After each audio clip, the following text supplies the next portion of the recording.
Welcome to UBG Bytes. We're your shortcut to getting smart on some genuinely serious tech stuff, without wading through a bunch of impenetrable jargon.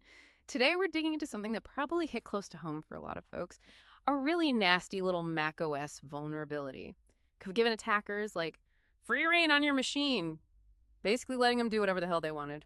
Yeah, we're taking a good hard look at CVE 2024-44236. It's a remote code execution bug in Apple macOS. And honestly, it's the kind of thing that makes you think twice about what you click on. Our main source here is this detailed report from the Trend Micro Research team, and some of the specifics they dug up are pretty wild, seriously. So if you rely on your Mac, maybe for work, maybe just for everything, or you just want to understand the subtle ways your digital life can get totally messed with, you've come to the right place. We're going to break down exactly what happened here, how this particular screw-up worked, and what it really means for you, for your security. All right, so let's just cut to the chase. CVU 2024-44236 sounds like, I don't know, a license plate number or something. But it represents something genuinely alarming. What is it, and why is remote code execution such a damn big deal? Especially for someone just trying to use their computer without getting owned. Yeah, it's what's truly fascinating, or maybe terrifying, is the sheer power this kind of vulnerability gives an attacker. CVE 2024-44236 is, like you said, a remote code execution vulnerability, RCE. In Apple macOS, it was first spotted by Hossein Lotfi of the Trend Zero Day Initiative, and then Nikolai Sklerenko and Yazi Wang from the Trend Research team really detailed it. They did some serious digging to figure out exactly how it worked. And the why you should care part, it's actually pretty simple, but profound.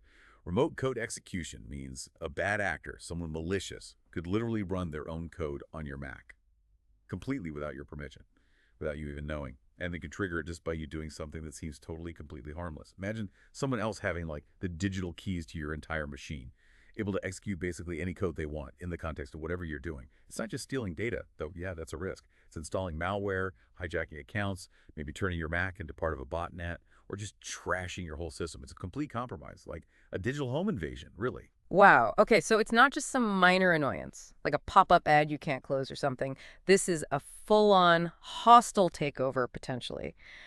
That is terrifying. It's like someone physically sitting at your desk doing whatever they want, but they're doing it from, like, halfway across the damn globe. It completely bypasses all the usual stuff, right?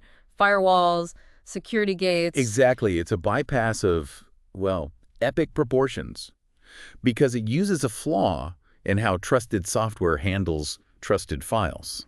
The attacker basically gets the same privileges as you, the user who triggered it. So if you're logged in as an admin, boom, they get admin access. If you're just a regular user, they operate with those permissions. But still, that's bad. Still really bad. Either way, it's a very, very bad day for you. The really insidious thing about RCEs is how they turn a simple interaction, something you do every day, into a potentially catastrophic security breach. This isn't about fooling you with a phishing email, exactly. It's about manipulating the underlying code your system just runs, often without you even realizing it's happening in the background. Okay, let's peel back the layers on this then. How does this bug actually get triggered? Where's the fundamental screw-up inside macOS that allows this kind of insane access? What are the technical guts of it? So technically, this vulnerability is what's called an out-of-bounds write. In simple terms, that means the software tries to write data into a memory location it isn't supposed to touch, like it's scribbling outside the lines of where it's allowed to write. Okay. And doing that can corrupt other important data or even program instructions, which can lead to crashes or, like in this case, it could be exploited for arbitrary code execution. The bug here specifically comes from a lack of proper validation, checking things properly. For certain data types within specific files, these things called luditotype and liditotype tag types. Tag types, that sounds pretty low level. What are we even talking about? Are these like super obscure files only programmers deal with? No, not at all. And that's part of what makes this so sneaky. We're talking about ICC profile files. ICC profile. Yeah, ICC profile. It stands for International Color Consortium Profile.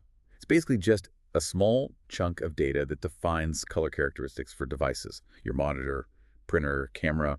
Every device that shows or captures color uses them, to make sure colors look consistent everywhere. Yeah. These files, they have a very specific structure. There's a header, then a tag table, and then the tag element data, which has the actual color info. Usually you're just sitting there in the background, totally invisible to most people, making sure your photos look right.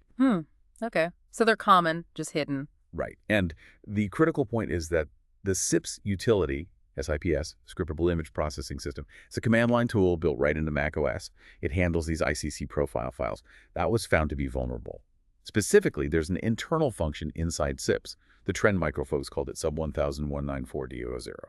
You don't need to remember the name. Just know it's a piece of code doing a specific job in SIPs. That's where the flaw is.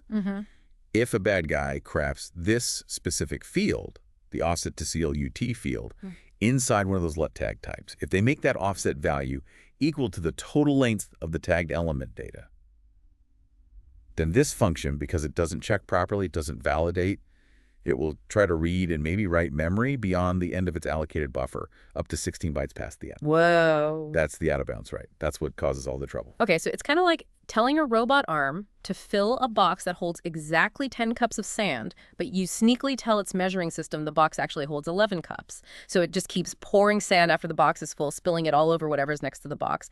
And that spillage, that overflow, screws things up. That's a perfect analogy. You got it. It's a memory corruption issue. It lets an attacker write data where it absolutely should not be written. And because memory is, well, it's all laid out together, right? It's contiguous. Writing past the end of one area, one buffer, can overwrite data belonging to something else, maybe critical program instructions or data pointers. Oh, okay. And that is precisely how they can potentially get arbitrary code execution.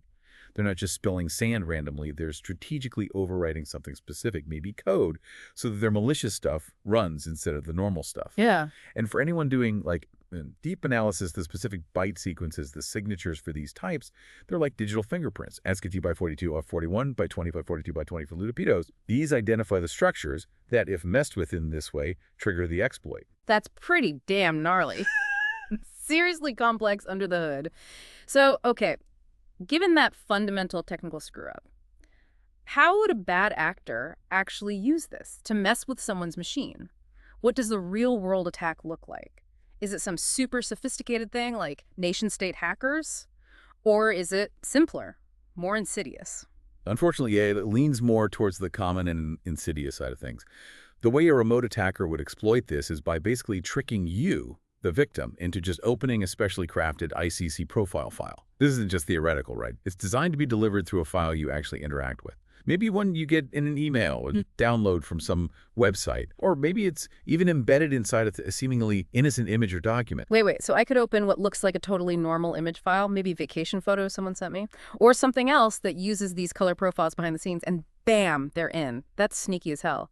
Because who even knows what an ICC profile is, right? Let alone thinks of it as a potential weapon. Precisely. That is the brilliance and the real danger of this type of exploit. If they succeed, if you open that file, that crafted file triggers the out-of-bounds right via the SIPS utility. And remember, SIPS often runs in the background. It processes files automatically sometimes without you even directly clicking open. Oh, great. Which leads to the execution of their arbitrary code on your system. And it runs with your security context, your user privileges. Yeah. So whatever you can do, they can do. The system just processes this malicious ICC file, the vulnerability triggers, and boom, their code runs.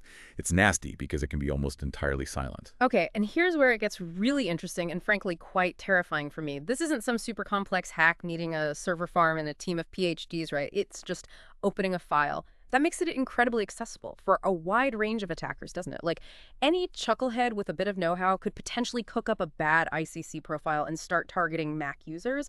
That's why this is such a big damn deal. Why understanding the how matters beyond the tech jargon. It lowers the bar for exploitation, like, significantly. It absolutely does. That low barrier to entry for the attacker is what makes these kinds of client-side vulnerabilities so dangerous. They don't need to break into your network. They don't need to bypass layers of firewalls on a server. They just need you to do something normal, a common, everyday action. Click, open, done. Exactly. It's an attack that goes right for what's often the weakest link user interaction. Yeah.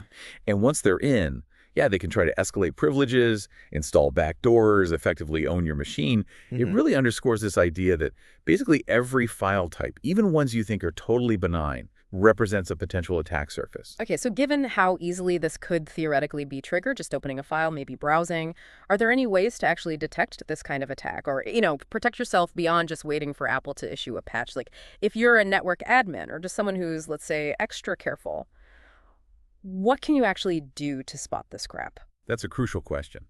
And thankfully, yes, the Trend Micro Report does provide some really detailed detection guidance. Specifically, for security devices. So in like an enterprise environment, a company network, their security operations teams, their SOCs, they configure network monitoring tools to look for very specific indicators. It involves monitoring network traffic on a whole range of common ports, looking specifically for transfers of ICC profile files. It's about active monitoring, deep packet inspection, not just blindly blocking stuff. What kind of ports are we talking about? Is it like obscure techie stuff? Or regular internet things everyone uses, email, web browsing? No, that's the thing. It's very common, everyday ports, Yeah. which again just highlights how broad the potential attack vector is. The report lists quite a few. FTP ports 20 and 21, standard web traffic, HTTP port 80, secure web traffic, HTTPS port 443, IMP for email, 143, NFS for network file sharing that uses 2049 and 111, both TCP and UDP, POP3, another email one, 110, SMBC IFS, that's common Windows file sharing, ports 139 and 445. And even SMTP for sending email, port 25. Any of these could be used to sneak in a malicious file. Wow, okay. So basically almost any way a file normally moves around online. Pretty much. So if a security device detects an ICC profile file transfer on one of those ports, it then needs to meticulously inspect its contents, like tear it apart digitally. They'd check the profile signature in the file's header. It should be 61 by 73 by 70. That says AXPI identifies it as an ICC profile. Okay. If that matches, they then calculate the tag table size, process each individual tag structure in that table, and inspect the actual tag element data based on its offset. Yeah. Now here's the real key flag, the smoking gun basically, is if that tag data starts with either X60 by 41 by 41 by 20 or X60 by 41 by 42 by 20, those specific byte sequences we mentioned, the fingerprints for those vulnerable LET types. Right, the let text. And then crucially, if the offset to CLUT field within that specific data is exactly equal to the tag data size from its corresponding tag structure, if all those precise conditions line up, header signature, specific tag type signature, and that offset equals size condition, then the traffic is considered highly suspicious.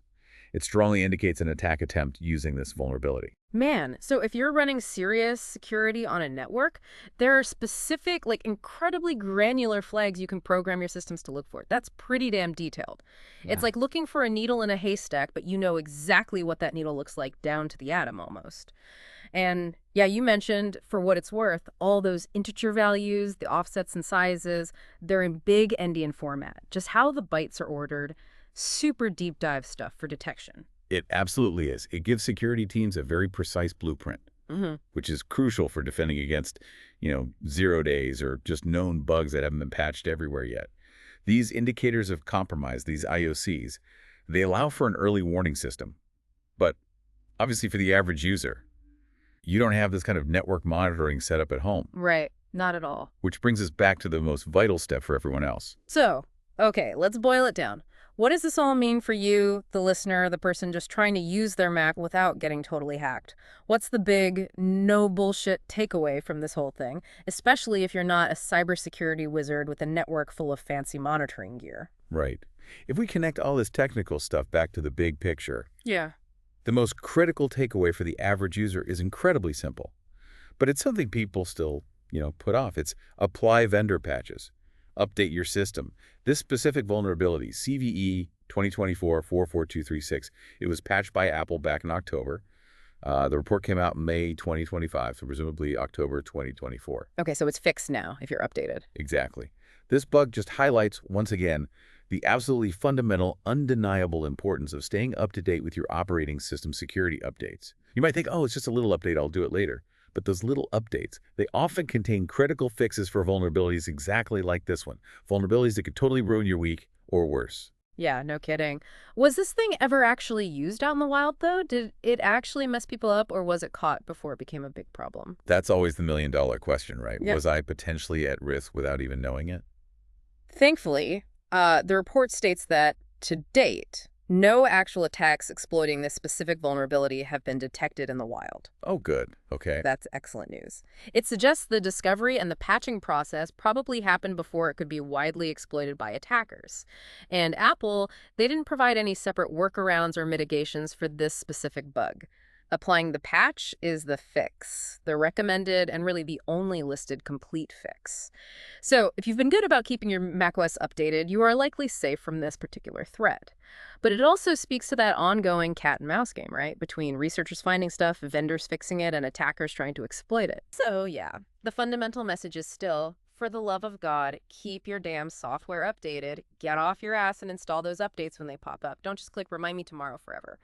But it also reinforces how even a seemingly totally innocuous file type, like a color profile file, can be a backdoor for someone. You got to be careful what you click on, what you open, even if it looks like a picture of your cat, because it might be hiding something way more sinister underneath. It's not just shady email attachments and .exe files anymore, is it? The attack surface is expanded to like almost everything. It's exactly right. It's about developing a healthy level of digital skepticism. Maybe paranoia is too strong a word, but definitely skepticism.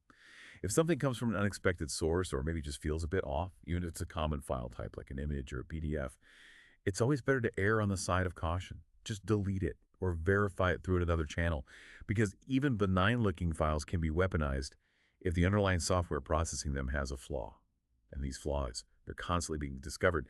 This vulnerability isn't unique in its type. It's a prime example of a class of memory safety issues that developers are always grappling with.